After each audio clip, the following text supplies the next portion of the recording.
welcome to the deep dive. So picture this. You've got JavaScript, right? A language pretty famous for running on just one thread, which means, in theory, it can only do one thing at a time. That's the basic idea. Yet, somehow, it's powering these incredibly complex web applications, handling tons of network requests, user interactions, all without just freezing up. Right. It seems like a contradiction. Exactly. It's like trying to, text your friends, make coffee, and watch Instagram Reels, all with just one hand. But somehow it works, flawlessly even. How does JavaScript actually pull off this apparent multitasking magic? That's really the core mystery we're diving into today. Our mission, let's say, is to peel back those layers. Okay. Unravel the fundamental bits and pieces, the mechanisms that let JavaScript operate so well efficiently despite that single thread. And we've got a guide for this, right? We do. We'll be using a really insightful article called How JavaScript Works Behind the Scenes from the Deep Into Dev blog. It's a great roadmap for figuring out the core components. Fantastic.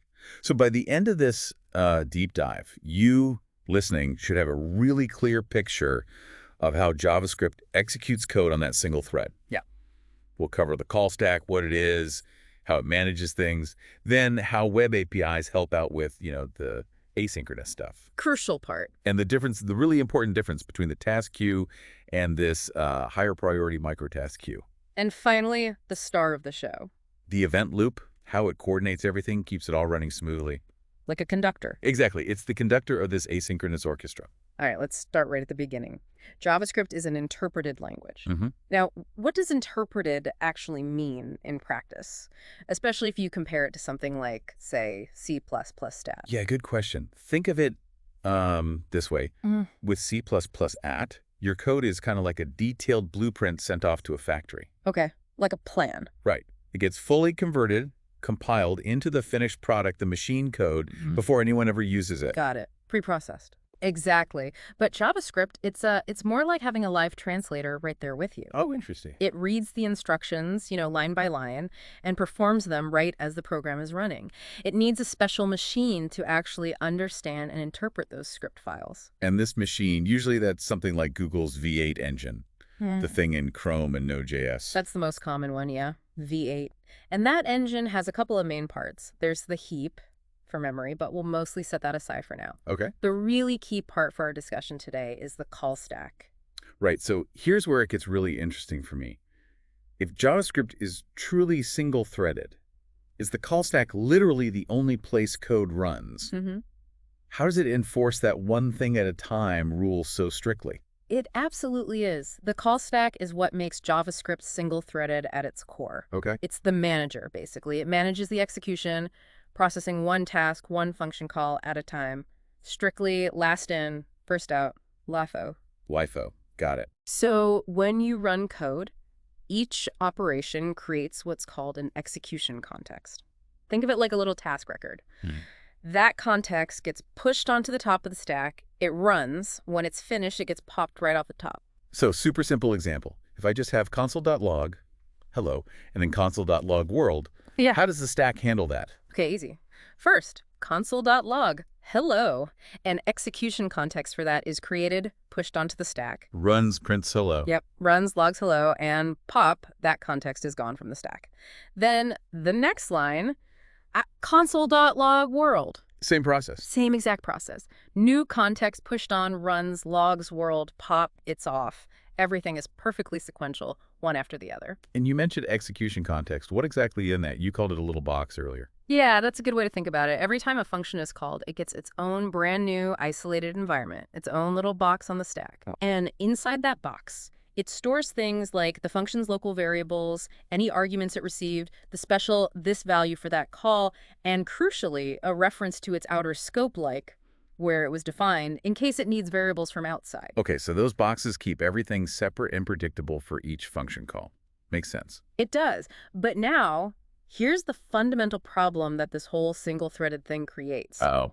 What happens if you have a really heavy operation, something that just takes ages to complete? Like a massive loop. Exactly. Imagine a ridiculously big loop, like for let I euro I 100, 0, 0, 0, 0, 0, 0, 0, 0, 0, plus, do something negligible. Right. And after that loop, you have something important, like console.log. This is a very important console.log. Oh, yeah, I've definitely done that by accident. The browser just hangs. It hangs, Okay. completely fuses, Yes. because that huge loop, that very heavy operation, it completely blocks the call stack. Nothing else can get on. Nothing. The stack is busy with the loop. So your entire program, the UI, everything becomes unresponsive until that loop finally finishes and its context is popped off the stack. That's the big limitation we need to overcome. So that's the core problem, the rub, right? Right. If JavaScript can only do one thing, how do modern web apps handle all the stuff they need to do?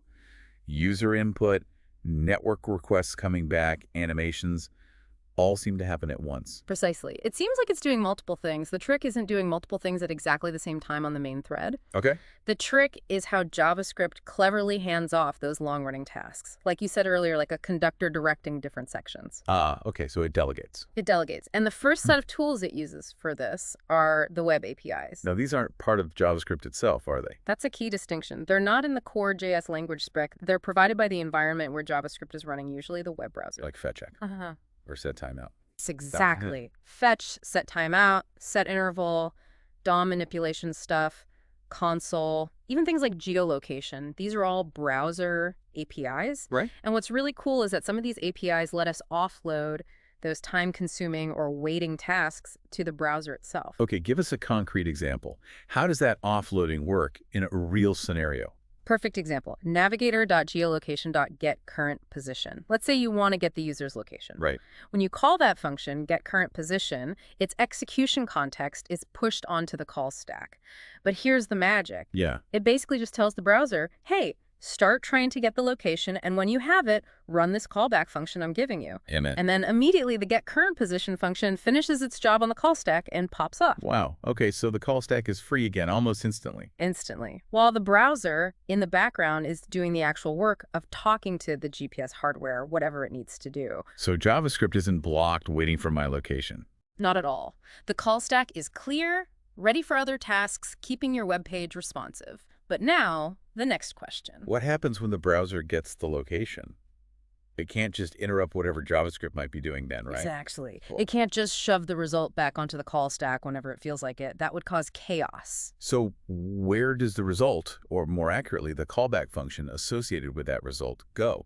How does it wait its turn? That brings us to the next piece of the puzzle, the task queue.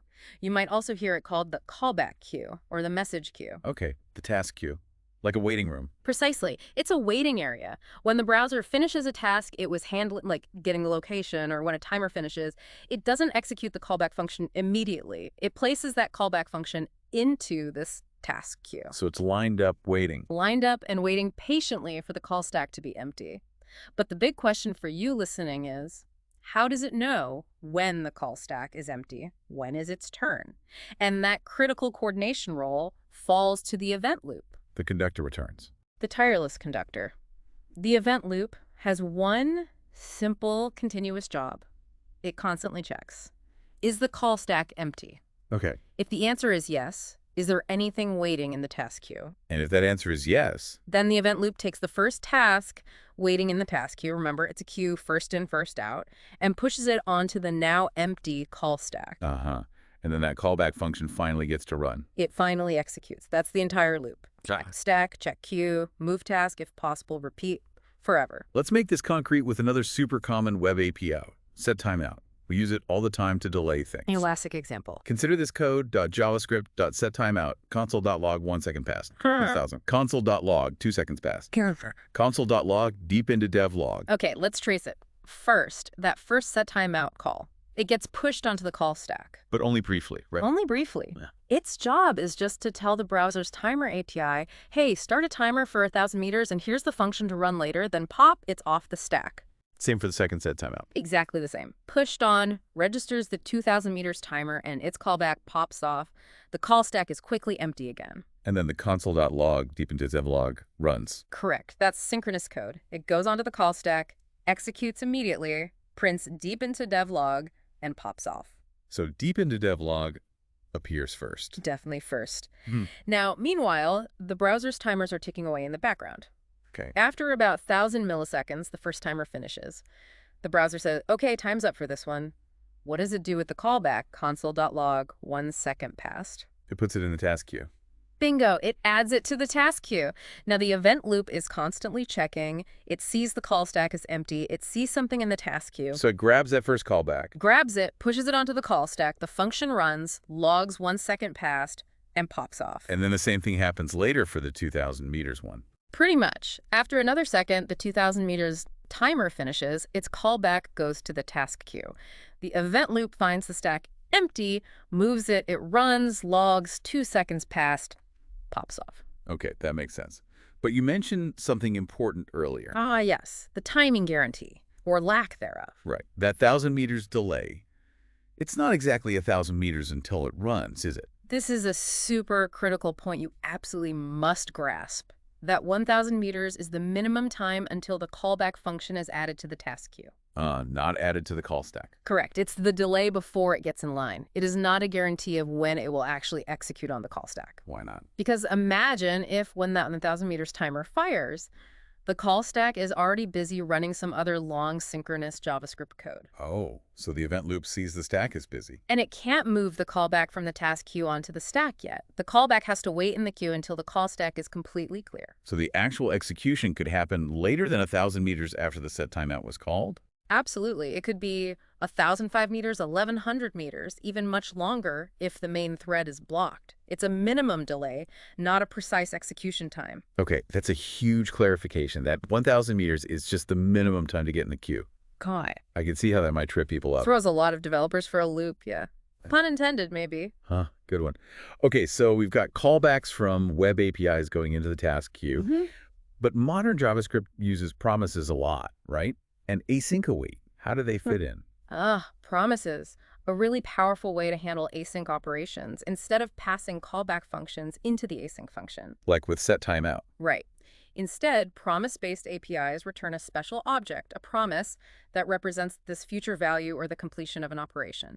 You then chain .methods onto it to say what happens when it succeeds, or .catch for errors. More readable sometimes, especially for complex chains. Definitely. And async await is basically syntactic sugar on top of promises, making asynchronous code look almost synchronous. So when promises resolve or reject, where do their then or .catch functions go? Do they just queue up in the task queue with the set timeout callbacks? Here comes another crucial piece. They don't. They don't. Where do they go then?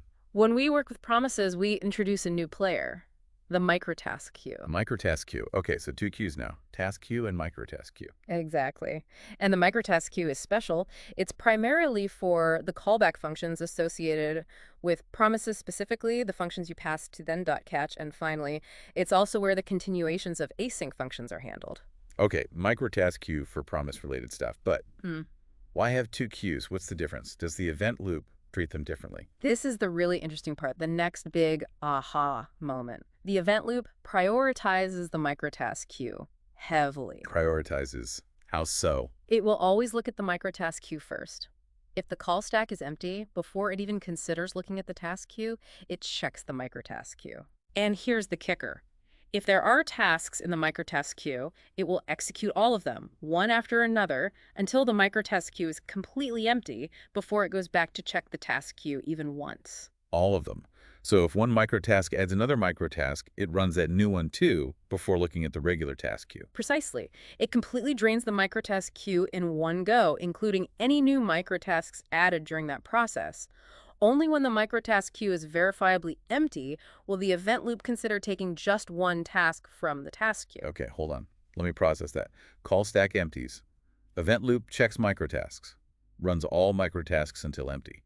Then checks task queue. Runs one task from task queue. Then what? Then the cycle repeats. After running that one task from the task queue, guess what the event loop does immediately after? It checks the Microtask Queue again. You got it.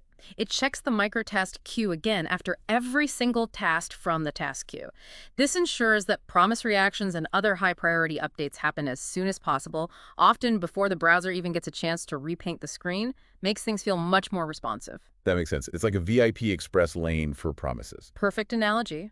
And besides promises, there's also a way to manually add something to this VIP line. Using queue microtask, you can just give it a function, and it gets added straight to the microtask queue.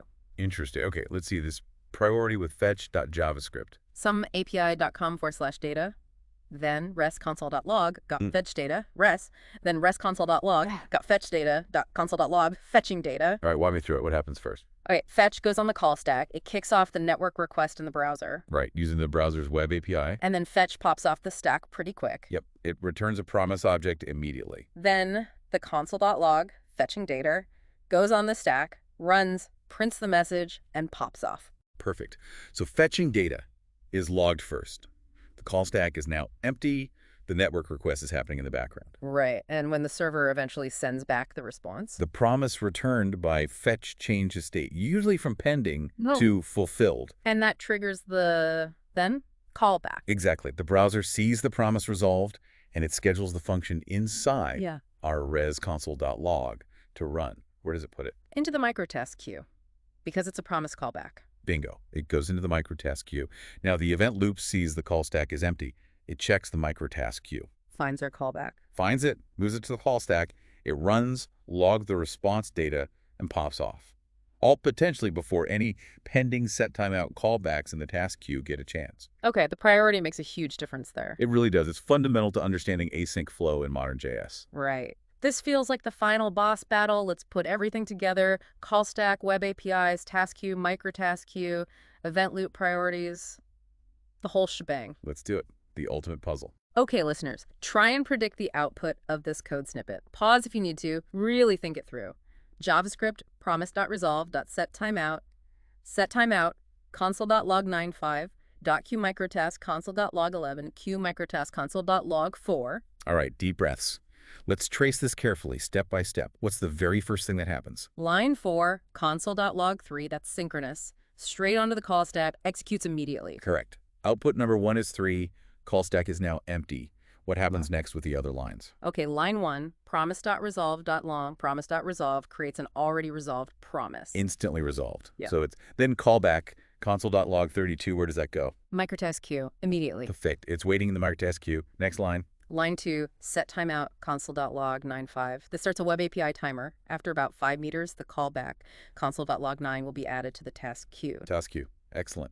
It's not there yet. The timer's ticking. Next. Line 3, queue microtask. This directly puts its callback function into the microtask queue. Right again. So the microtask queue now has 2 things waiting. Log32 and the function containing log11 and another queue microtask. Okay, so synchronous log3 is done. Call stack is empty. Event loop time. Where does it look first? Always the microtask queue first. What's the first thing in there? The console.log32 from the resolved promise. Okay. Event loop grabs it, pushes it to the call stack. It runs. Output number 2. 32 pops off the stack. Call stack empty again. Does the event loop check the task queue now?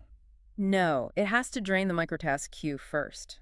Is it empty? Not yet. We still have that function from queue microtask? Right. So the event loop grabs that function, the one with log inside, pushes it to the call stack. Okay, it starts running. What's the first thing it does? Console.log11, so output number 3 is 11. Good. But what else happens inside that microtask function? Oh, it calls queue microtask console.log4 again. Yes. So while the current microtask is still running on the call stack, a new microtask, console.log4, gets added to the end of the microtask queue. Whoa. Okay. So the current microtask finishes running log, and the queue microtask call, then it pops off the stack. Right. Call stack empty again. Event loop checks. Microtask queue again. Is it empty now? Nope. That log4 microtask we just added is sitting there. Exactly. The event loop still doesn't move to the task queue. It grabs. Yeah. Console.log4, pushes it to the stack. It runs.